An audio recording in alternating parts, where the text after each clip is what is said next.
My name is Fiona. I've worked here since it opened 2.5 years ago, and before that I was at Greenacre for 3.5 years. Before that I was at a state junior school in Sutton for 23 years, and all 3 of my children went through that school as well. I am no expert. You can just ask my 3 and they will tell you that is the case. Being a parent is a hard journey, and I found I've learnt by my mistakes many, many times, as they point out to me. So I'm mum to 3. I've got Joshua, who's the one in the greyish t-shirt, and he's dad to Benji, my first grandson, very exciting. He and his wife Hannah had Benji 7.5 weeks earlier in the summer holidays, so it was a bit stressful. Good practice on my 1.5 point scale. The middle one is Seth, he's holding his nephew, and my daughter Caris, and they have all had their own problems in life. In fact, I said to Seth, my middle one, are you happy I share a little bit about your story? And he went, yeah. We need to normalise, we need to make sure there is no stigma to having anxiety or behaviour problems or these sorts of things, because we are all real and our children are all real. My daughter had a fantastic teacher in year 5 when she really hit her wobble time. Don't know what it was about year 5, but suddenly this confident, delightful little girl became really anxious and worried about everything. Her teacher gave her a 10-point scale. She was only allowed to worry about things that were scored an 8, 9 or 10. And other than that, the teacher said, leave it. The other thing she suggested was have a worry time. So Thursday at 5 o'clock, Caris, that's when you can chat to mum about your worries. The rest of them, hang on to until Thursday. It gives them that coping mechanism of realising they can hold on to a worry and not deal with it then and there. And the other thing she said was write all your worries down next to your bed, get them out your head onto paper. My middle one, Seth, on the left, he ended up going to a counsellor having some CBT, which is sort of like retraining your brain. So his anxieties and worries, the counsellor would say to him, good morning, it's all about making your brain realise they're not such a big worry or a big trouble as you think. And they are now confident people that are doing well in life. But certainly at the time, I thought my world was falling apart when they were falling apart. So I'm really hoping this morning will help all of you. Anxiety is good. A little bit of anxiety gives us that flight, fright or freeze. And actually that is our body's mechanisms for coping, and it helps us cope better. And I think our children and us need to realise that anxiety is normal and a little bit is good. It helps us perform better, but it's also helping us and our children put it into perspective. Hopefully this morning that will happen a bit. So, this is my exercise for the day. Most of my talk this morning is based partly on training I've been to, and we had a lovely lady come in and do some training here, on different research I've looked into. I'm currently doing my Masters in Special Needs, and I've just discovered so much that I wish I'd known 20 years ago when my kids were younger. I often joke to the 3 of them, if I had number 4, I might be a fairly good mum by now, but you know, that's it, 3's plenty, too old for that now. So a lot of my talk is based on this website. It's 2 ladies called Carrie Dunn Barton and Mitzi Curtis, and they've written a book that I'll show you in a second, and they've got a website called the 5-point scale. They actually designed it for helping children that are autistic, but it is so useful across the whole spectrum of society. Adults, children, children with special needs, children without special needs. It's all about understanding our emotions and helping control our responses. And I know I certainly need training in that a lot of the time, because that controlling responses can be difficult at times. So, this is a quick example of what we'll be looking at later on. The 1 to 5 point scale, where 1 is I'm okay, 5 is the extreme reaction, and we're looking at the numbers in between. So we will look at other examples later on. I thought it would be useful just to see what we're talking about before we talk about it. I found this quote the other day. Beneath every behaviour, there is a feeling. Beneath the feeling is a need. So you've got the behaviour, you've got the feeling, you've got the need. Do you know, we need to meet the need rather than focus on the behaviour. We begin to deal with the cause and not the symptom.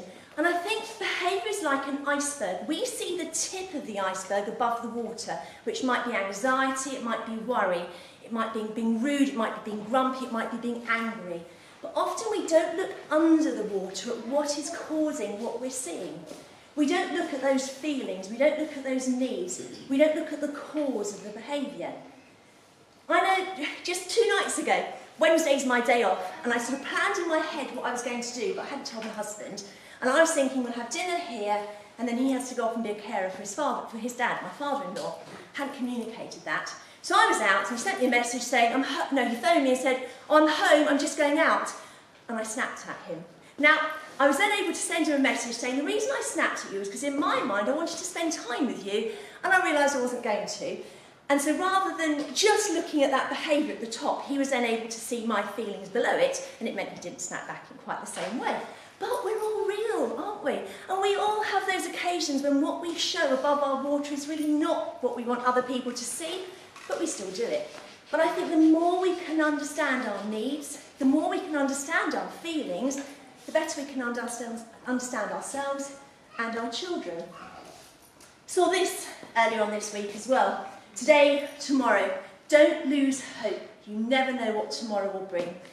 When Seth, my middle one, was about year 8 or 9, and he was having these real meltdowns at school of anxiety, where he was saying, I can't go to maths, I can't go to maths. School were fantastic with him. They helped with a counsellor. It then spread to English and to science. At that time, I could have looked at the situation and just thought, oh my goodness, there is no hope. He's not going to finish school. What am I going to do? In the end, he did, and he did the best out of my 3 with their A-levels. Don't know quite how. At times when Josh, my oldest one, would get really angry and punch pillows or shout because he was a teenager, he had hormones. I think that's normal behaviour at times. Again, I might have thought, oh my goodness, I don't like him. I still loved him, I didn't like his behaviour. It was so easy to look at the today and just lose hope. But actually, they've all turned into fairly okay adults. So we need to not just look at now. I'm quite proud of them, and I do enjoy spending time with them now. So we had some training just last week from a behaviour expert. And one of the things she was talking about was the relationship between the parent, the professional, depending on school or home, and the child. And I think this one on this side, often that's how the children want to live their lives. They want to be in charge. They're sort of at the top with us below. And actually, that's not really helping them, and it's not really a healthy relationship.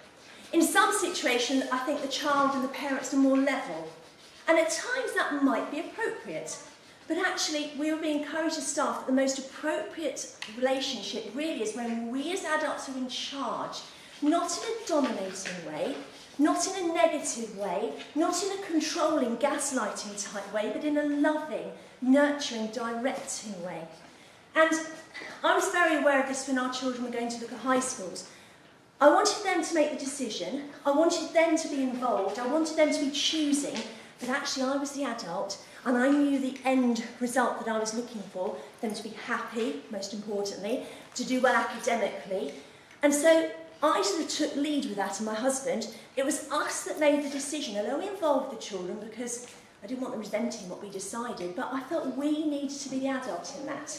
I'm very aware we've got 30, 40, 50 years experience of being an adult, probably most of you 30 or 40, but these kids have had 8 or 9 years of experience of life, and we need to use, in my mind, that adult experience we've had to help our children with their decisions, and then later on, as I'm showing with this 5-point scale. We also need to be the adults in this situation, not bring the negative in. So easy to say to them, isn't it? You never keep your room tidy, or you never do your homework well, or I'm always saying this to you. Actually, we're just looking at that situation. Let's not drag up the past. So, our children have all sorts of triggers, as we do too. You know, I feel powerless. I feel disrespected. Those times when you feel ignored.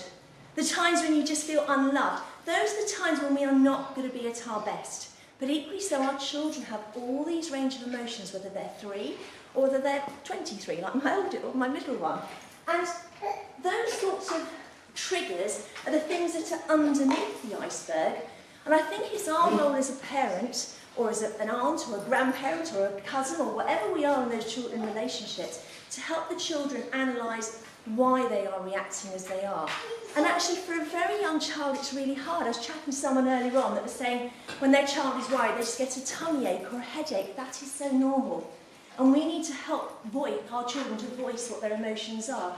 And all of these slides will be sent out to you later on as well, so do feel free to have a look on the internet. So, this is the basis of the 5-point scale. The idea being that you start on number 1, which is your normal, your calm, your good day, where the washing machine does work, where the Sainsbury's has got the food, or Waitrose or Aldi's got the food you want, where your friend, your partner, whoever you live with, are cooperative, where it's not raining, those sorts of days. It doesn't happen very often, do they? And then we all have that sort of early stress. That's what we would call number 2. And that's often hard to recognise, and that's when we sort of need to sort of refocus and try to get back to number 1.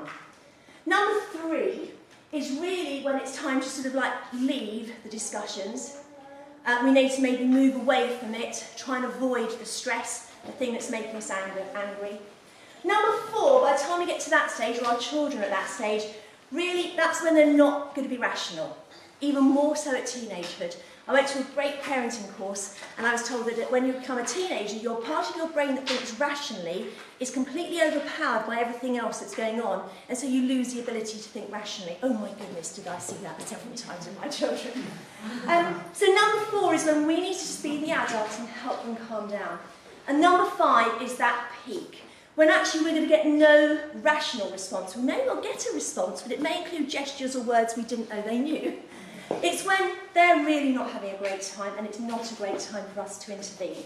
And it's not really a time to talk, direct, to solve, but we'll look at these again in a minute. Our line, however, is this bottom line.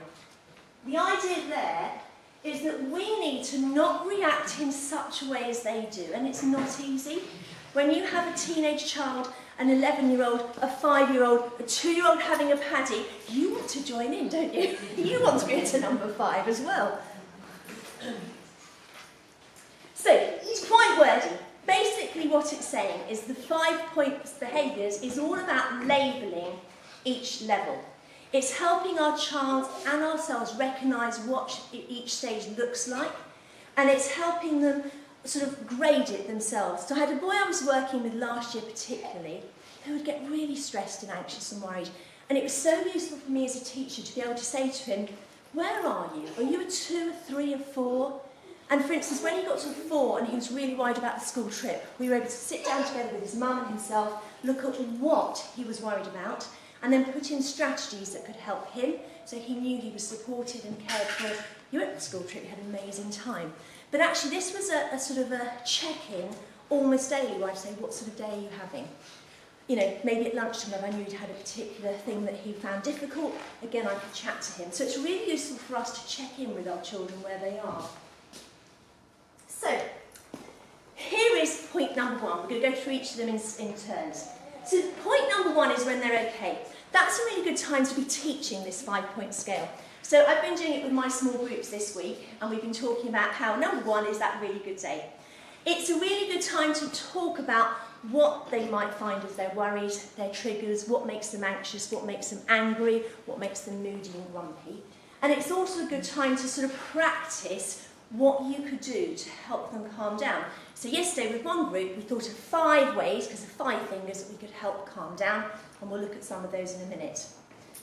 Stage number 2 is that I don't really like it, but I can manage. So my lovely daughter hates the sound of chewing. She often hits number 2 during meal times, and particularly we have certain guests that are louder chewers than others. So we know at that stage that it's time to put on, Alexa, play, whatever it is, and it just masks some of the chewing. And it's about recognising the little things that annoy us and our children, and rather than just saying, oh, don't be silly, or you'll be fine, actually recognising that they are triggers, and they are real. And much as we might think it's silly that they don't want the door shut, or they don't want the light off, or they don't want to do their homework, let's look at what's underneath the iceberg and what's going on. This is a really good time for redirecting. This is a really good time to help your child or children refocus, to help them calm down. Maybe to suggest a calm place, a good place to go. When they're a bit older, to get them to cope with self-management. And at this stage, children are normally still quite receptive, but it's really easily missed this stage. Partly because certainly as a busy mum, I'd be like, oh, you're fine. But actually, these are the stages really useful to get in there and get helping. Stage 3 is when they're really beginning to feel a bit upset. So this is a good time to help the child relax, help us relax. So last night, thinking about today, I got to number 3, and that was when I decided I needed to put in something to help me. For me, when I'm stressed about things, I do the recognise, rebuke, replace. I recognise what my feeling is. Okay, I'm stressed. Why am I stressed? Why am I nervous? The IT, oh, that's the thing I'm not confident with. If it goes wrong, what can I do? I then rebuke. I'm not having that. Get out of my mind. Don't want you in there. And I replace it. And for me, what I do is I party plan. I love parties, love birthdays. We have a selection throughout the year. So my next birthday party is so well planned because I've been worrying about this week. And I've been transferring my thoughts to planning my party. But it's helping the children know I'm real. I have worries. This is what I do. And it's helping them realise what can happen. So, they're getting really stressed about homework. Do you know, you've done so well. I'm going to put my timer on. You can have 2 minutes. You can run to the kitchen, grab yourself a snack, run back, see how long it takes you. But it just takes the pressure off the situation. Maybe even that we all have to become king and queens of spin, don't we? So that whole do you know, you're so good at blah, blah, blah. Let's just finish it off quickly. Or the whole, do you know, I love the fact that your teacher thinks you're brilliant at English. Just show me. Come on, see what you can do in 5 minutes. It's getting that sort of positive swing on that.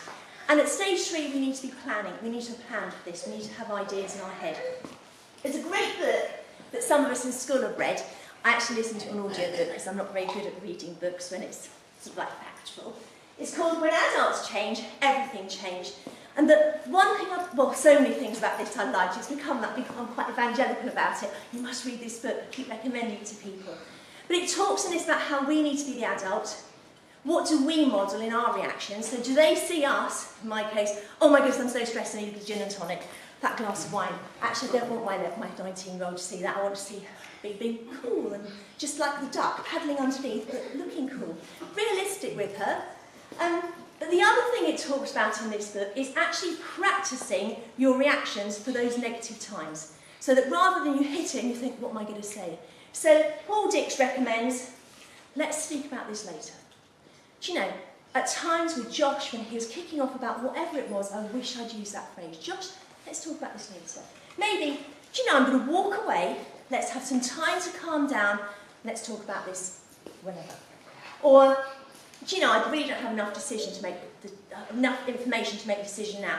Instead of arguing about whether you can go to the party, whether you can have alcohol at your party, whatever it may be, let's just gather the facts together and meet at another time. I did a marriage course a while ago, and on that they recommended the 10 o'clock rule, which is actually when you get to 10 o'clock at night, you're not thinking rationally.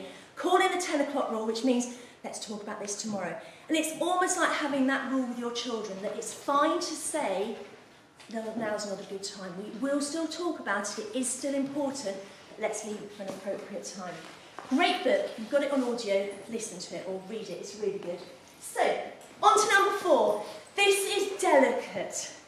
This is when they could easily be tipped over the edge into real stress, crying, anger, whatever it may be. Sometimes we just need to be quiet.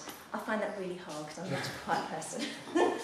It's no good redirecting, it's too late. We just really need to stay flexible and try and stop them getting to number 5. A good reminder, oh, don't you love it when it does, thank you. A good reminder at this stage is that slide from earlier on about behind, thank you, my angel, behind every behaviour there is that feeling. So when they hit number 4 and you know they're close to the edge, this is when we need to be thinking, why are they reacting like this? And actually we need to be thinking about the why and not the what. It's not easy.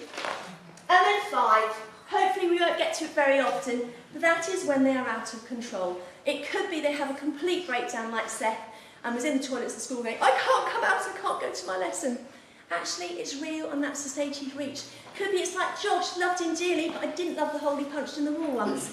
But actually, it's better in a wall than a person.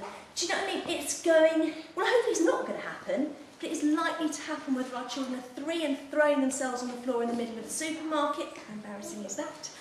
Or whether they're 14 and reacting about our decisions. It's not a time to talk. It's just a time to make sure they're safe, you're safe, and really just to take the easiest path at that stage. There's no point having confrontation.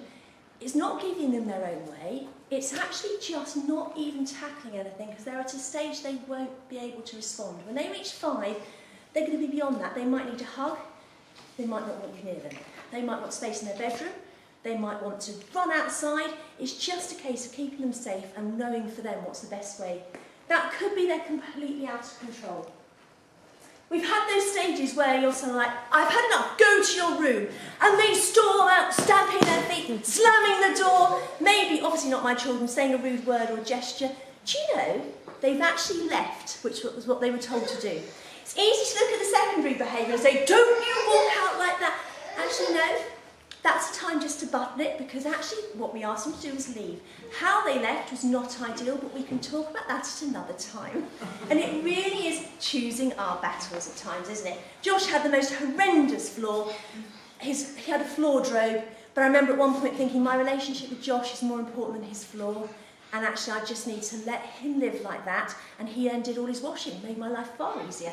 If he ran out of clothes, it was his fault, because they were on his floor. So, quick reminder then. What we're really thinking about is what we can put in place between 1 and 2 to help calm them. What we can put in place between 3 and 4 to bridge over that into the calmer behaviour rather than the really anxious or angry behaviour. And then what we can do to prevent them getting to number 5 when they're at number 4. This little lad was worried about missing his break time. And the worry became more and more of a concern. And then his reaction was completely out of perspective when he maybe screamed or hit someone. And actually often the behaviour we see is not a reaction to what we think it is, it's going back to something else. Sometimes reactions can be so big, but if our reactions are big as well, then 2 big reactions just creates a mega colossal catastrophe, really, doesn't it? It's when we need to bring our best acting in, and we need to be the best actresses and actors we can, and pretend we're calm, even though our stomachs are churning and we actually want to strangle our child. But it's not easy. So, calming down techniques, there's loads. And it might be different things work for different people. It could be you stop, close your eyes, take deep breaths, think of your happy place, open your eyes, 3 deep breaths. It could be you take deep breaths. It could be you tense up your hands and relax them 5 times. It could be you self-talk, I am in control. I don't need to be scared of the dog. The dark won't be horrible to me. It's working out what works for your child. And on the table at the piano over here, I have an A to Z of coping skills, or one that they can create their own. So do feel free to take that. All sorts of ideas in here. Go to your happy place. Name the emotion you're feeling. Write down your feelings. Voice what you're worried about. So when can we use this? The good point about the incredible 5-point scale, you can use it before, during and after. So you can use it before your children have extreme behaviour, anxieties or worries, just to help them cope. It's preempting what they might be having to feel. We can use it during, not at 4 and 5, because that's when they just need some space, but we can use it during just to help them calm. Or of course we can use them after, probably quite a bit after, when they've reached 1 again, to analyse what went wrong, how can we help you next time, what can you do to help yourself. Why is it useful? So many ways. It's useful to realise that we all have trigger points. It's not just children, it's us as well. It's useful to help them name their emotions. It's useful to help them name what level they're at, and it helps inform us. So there's a lot of blank ones like this in your in the PowerPoint if you want to have a look at it. It could be used in school to help them remember their voice. God, my children, they didn't have the volume control. When they wanted me, they used to go, Mum, and I could hardly hear them. I'd be like, walk and talk. When I didn't want them, I could hear them a mile off. So it could be to help them with volume. It could be to help them with anger, and to go through this scale with them saying, what does it look like for you? What helps you? What are your triggers? It could be to do with feeling upset. And I say to children, there's nothing wrong with crying. I think that big boys don't cry and man up is rubbish. I'm sorry, I want emotionally healthy men in my society. I want men that aren't afraid to show their emotions. So I said to a boy the other day, crying is really good. It gets the what's inside out, you cry, it's fine. Obviously it's helpful for us to find appropriate times for them, but it's really good, this sort of 5-point scale for that sort of thing as well. Anxiety, it could be you use it with the cartoon emojis. This one is, my stomach is churning, mine was last night and this morning. It could be you're sweating and getting hot. It could be you use it with photos. In this case, chewing my nails, yep, and those sorts of things. It's just helping children recognise where they are, what their triggers are, helping them to realise their own size. So I hope that's been helpful. I know I found it really useful. As I said, I've been doing this with various individuals in school for about 3 years probably. And I've been doing it this week with my small group, so if your child sees me in a small group, they will know about this. And then also next week in staff meeting, I'm just reminding the staff about this because we have already had some training on it. Any questions, any thoughts? Sorry, it was a bit of a whirlwind, me throwing lots at you, wasn't it? Yes. Hi. I have a question about number 5. Yes. Or even number 4, actually. Yeah. My boys are still quite young. They are 4 and 6, and actually we have many less tantrums now than we had when I was 3 years old. And when he would reach that stage of, oh, I'm gonna strangle you, Dad would often come and cuddle. Yeah. I love you, I love you. I have read in the past that at this stage it's better to leave them be and not necessarily reward that reaction with that kind of level of affection, but wait until they calm down to then show the affection. What's your view on that?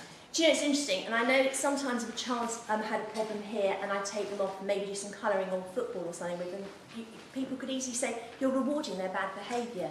Actually, we're not. If they're on a number 5, you're not going to be able to discuss their behaviour with them because they're not going to be able to take it in. And I think it could be that cuddling for him, it could be kicking a ball for someone else, it could be doing some drawing with someone else. That's the calming down mechanism. And then once they calm down, that's when we discuss it. And our whole school behaviour policy is based very much on that, where actually the child has a warning, and then actually there's that time for just discussing it and going through it when they calm down. So I think you'll know your child. There's times when you'll just need to say, not appropriate, never again, sit on the naughty step or whatever it is. But there'll be other times when actually they just need to know you love them despite their behaviour. But I think as long as you then address the behaviour later on, I think that's fine. And again, some would love a cuddle, others would be like, get off me, leave me alone. You have to know your child and what's best for them. Thank you. Any other thoughts or questions? Yes? What do you think then when the behaviour keeps happening or the same reaction? What's the next steps to go from there when it's not working, when they get into 5? Then they speak about it, it's not working, and the same reactions the behaviour's not changing, or the reaction. I think the thing for us as parents at that stage is to think back to a year ago and see the progress from there to now. Because when you're in the middle of a behaviour, you can feel like it's going on forever. And actually, I know with me, there's certain things like trying to stop biting my nails. It took me a really, really long time, months, years to do it. And there'll be some things that with our child, we'll put structures in place and it might not be appearing to work, but I think we need to believe it is. And it might be we don't see it for several weeks, but we need to keep on. And equally said, it might be we just need to alter very slightly what we're doing.